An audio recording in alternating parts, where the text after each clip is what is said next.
प्राचा ने पंजाब और हरियाणा हाईकोर्ट में हरियाणा चुनाव को लेकर एक याचिका लगाई थी, जिसमें उन्होंने मतदान से जुड़े सीसीटीवी कैमरा और वेबकास्टिंग फुटेज के साथ साथ उम्मीदवारों की वीडियो रिकॉर्डिंग जैसे कुछ इलेक्ट्रॉनिक दस्तावेजों की मांग की थी। प्राचा ने अपनी याचिका में कहा था कि कोर्ट चुनाव आयोग को उन्हें ये सब उपलब्ध कराने का आदेश दे, बदले में जो भी शुल्क बनता है वो देने को तैयार है। हाईकोर्ट ने महमूद प्राचा के हक में फैसला सुनाया तो सरकार ने कंडक्ट ऑफ इलेक्शन रूल 1961 के नियम 93(2)A में ही संशोधन कर दिया और ऐसे व्यक्ति को ये रिकॉर्ड देने से इनकार कर दिया जो चुनाव नहीं लड़ा हो। सिर्फ चुनाव लड़ने वाला व्यक्ति ही अपने निर्वाचन क्षेत्र के चुनाव से जुड़े दस्तावेजों की मांग कर सकता है।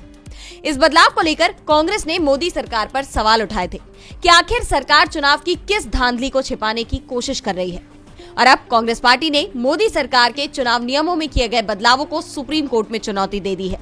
इसे लेकर जयराम रमेश ने ट्वीट किया कि निर्वाचनों का संचालन नियम 1961 में हाल के संशोधनों को चुनौती देते हुए सुप्रीम कोर्ट में एक रिट दायर की गई है। चुनाव आयोग एक संवैधानिक निकाय है, इस पर स्वतंत्र और निष्पक्ष चुनाव कराने की जिम्मेदारी है, इसलिए इसे एक तरफा और सार्वजनिक विचार विमर्श के बिना इतने महत्वपूर्ण नियम में इतनी निर्लज्जता से संशोधन करने की इजाजत नहीं दी जा सकती है। उस परिस्थिति में तो विशेष रूप से नहीं जब वो संशोधन चुनावी प्रक्रिया को अधिक पारदर्शी और जवाबदेह बनाने वाली आवश्यक जानकारी तथा सार्वजनिक पहुंच को समाप्त करता है। चुनावी प्रक्रिया में सत्यनिष्ठा तेजी से कम हो रही है। उम्मीद है कि सुप्रीम कोर्ट इसे बहाल करने में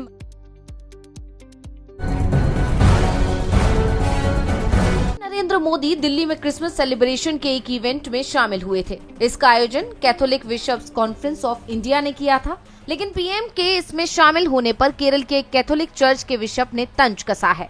उन्होंने फेसबुक पोस्ट में लिखा, वहां पीएम बिशप का सम्मान कर रहे हैं और क्रिब को लेकर श्रद्धा दिखा रहे हैं और यहां क्रिब पर हमले कर रहे हैं। बता दें कि क्रिब क्रिसमस सेलिब्रेशन के दौरान की जाने वाली उस सजावट को कहा जाता है जो ईसा मसीह के जन्म को दर्शाती है। अपनी पोस्ट में बिशप ने केरल के पलक्कड़ के सरकारी स्कूलों में क्रिसमस सेलिब्रेशन के आयोजनों में बवाल किए जाने की घटनाओं का जिक्र किया।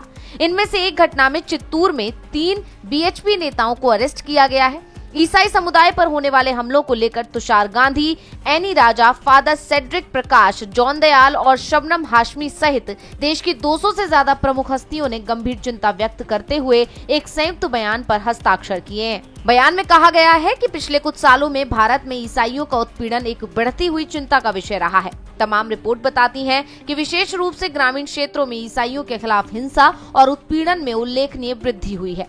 इवेंजेलिकल फेलोशिप ऑफ इंडिया और यूनाइटेड क्रिश्चियन फोरम (UCF) के आंकड़ों का हवाला देते हुए बयान में कहा गया है कि 2021 में ईसाइयों के खिलाफ हिंसा की 327 घटनाएं दर्ज की गई हैं।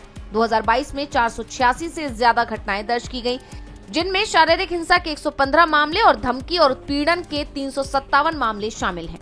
बयान में आगे कहा गया है कि UCF ने वर्ष 2014 में 127 घटनाओं को सूचीबद्ध किया, जब मोदी सरकार ने सत्ता संभाली थी। वर्तमान में जनवरी 2024 से नवंबर 2024 तक भारत में ईसाई नागरिकों पर उनकी आस्था के लिए हमला किए जाने की 745 घटनाएं दर्ज की गई हैं।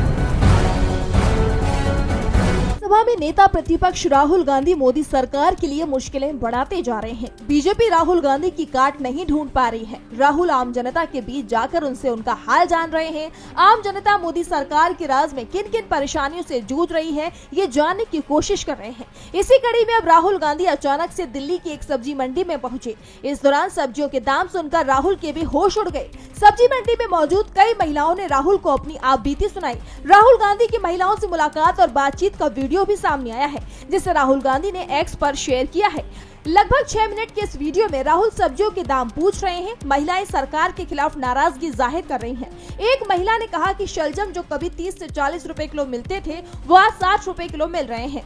मटर 120 रुपए किलो मिल रही है। सब्जी मंडी गिरिनगर की है। राहुल गांधी ने महिलाओं से कहा कि महंगाई हर साल बढ़ती जा रही है, इससे आप पर दबाव बढ़ता होगा। राहुल ने पूछा कि जीएसटी से महंगाई बढ़ी है। इस पर महिला ने कहा कि हाँ, बहुत ज्यादा। राहुल गांधी ने इस वीडियो को शेयर करते हुए लिखा कि लहसुन कभी 40 रुपए था, आज 400 रुपए किलो है। बढ़ती महंगाई ने आम आदमी के रसोई का बजट बिगाड़ दिया है। सरकार कुंभकर्ण की नींद सो रही है। राहुल से बात करते हुए एक महिला कहती है कि सोना सस्ता होगा लेकिन लहसुन नहीं। आपको बता दें कि दिल्ली में अगले साल फरवरी में विधानसभा चुनाव होना है। उससे पहले राहुल एक्टिव मोड में हैं। वे अंबेडकर के मुद्दे पर सरकार को लगातार घेर रहे हैं। अब उन्होंने महंगाई पर सरकार को घेरा है। राहुल के इस वीडियो को देखकर जानकार ये कह रहे हैं कि बीजेपी जितना राहुल को बदनाम करने की कोशिश करती है, लेकिन राहुल बीजेपी के सभी दांव फेल कर देंगे। केंद्रीय गृह मंत्री अमित शाह द्वारा राज्यसभा में भारत रत्न बाबा साहब भीमराव अंबेडकर पर की गई टिप्पणी के बाद अब मामला सियासी रंग ले चुका है। उनके इस बयान के विरोध में कांग्रेस ने देश भर में जगह जगह प्रदर्शन किया। संगम नगरी प्रयागराज में कांग्रेस नेताओं और कार्यकर्ताओं ने नारेबाजी कर विरोध प्रदर्शन किया। कांग्रेस ने बाबा साहेब भीमराव अंबेडकर के अपमान पर गृह मंत्री से देश की जनता से माफी मांगने की मांग की। कांग्रेस नेताओं ने कहा कि गृह मंत्री देश की जनता से माफी मांगे या फिर इस्तीफा दे। तो असम के गुवाहाटी में कांग्रेस सांसद गौरव गोगोई ने मनवेंद्र शर्मा कॉम्प्लेक्स से अंबेडकर सम्मान यात्रा में हिस्सा लिया और भारतीय संविधान के निर्माता डॉक्टर भीमराव अंबेडकर को श्रद्धांजलि दी। राजधानी रायपुर में भी ऐसा ही नजारा देखने को मिला, जहां कांग्रेस पदाधिकारियों ने अंबेडकर सम्मान मार्च निकाला और अमित शाह के इस्तीफे की मांग की। इसी तरह नागालैंड, चेन्नई, मध्य प्रदेश, बिहार जैसे कई राज्यों में विरोध प्रदर्शन किया गया। तो वहीं गृह मंत्री अमित शाह के अंबेडकर पर दिए गए बयान के खिलाफ बसपा ने भी यूपी के सभी जिला मुख्यालयों पर प्रदर्शन किया। आगरा में बसपा नेताओं और कार्यकर्ताओं ने हाथ में झंडे बैनर लेकर शाह के बयान पर नाराजगी जताते हुए नारे दिए। शाह होश में आओ, संविधान का अपमान नहीं सहेंगे जैसे नारे लगाए। वाराणसी में कार्यकर्ताओं ने कहा कि अभी तो अंगड़ाई है, आगे बहुत लड़ाई है। ये प्रदर्शन करीब 3 घंटे तक चला। इस बीच मायावती के भतीजे आकाश आनंद ने एक्स पर लिखा, गृह मंत्री ने संसद में बाबा साहब का अपमान किया, उन्हें पश्चाताप करना ही होगा। अब देखना होगा कि विपक्ष के इस प्रदर्शन का बीजेपी पर कितना असर पड़ता है। ये तो आने वाले समय में। बिहार में मुख्यमंत्री नीतीश कुमार की प्रगति यात्रा को लेकर चर्चा काफी तेज है। नीतीश ने इस यात्रा की शुरुआत के साथ ही बीजेपी को साफ संकेत दे दिए हैं कि बिहार में नीतीश कुमार के बिना बीजेपी की दाल नहीं गलने वाली।